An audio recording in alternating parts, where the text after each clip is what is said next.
I'm Craig Jelston, Vice President of Operations for Mr. Electric. Thank you for joining me today. Over the past few weeks, we've been discussing the book Values, Inc. by Dina Dwyer-Owens. In Chapter 10, Accountability, Dina highlights the story about the Tylenol poisonings in 1982 and the sudden deaths of 7 people in Chicago connected to the use of extra-strength Tylenol. The police had good reason to believe that a single individual was responsible for lacing the pills with cyanide.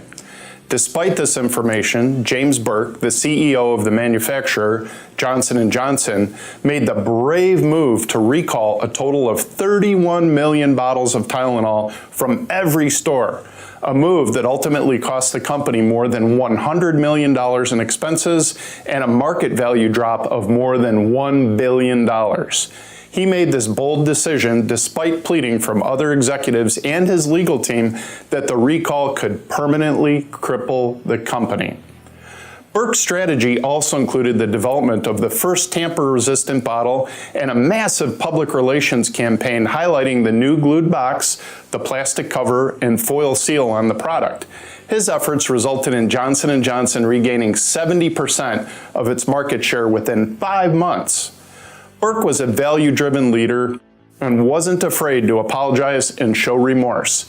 His ethical, values-driven leadership is still being talked about in today's business textbooks and earned him the distinction of being one of history's 10 greatest CEOs by Fortune magazine. He even received the Presidential Medal of Freedom in 2000. So what sets Burke apart from other corporate leaders?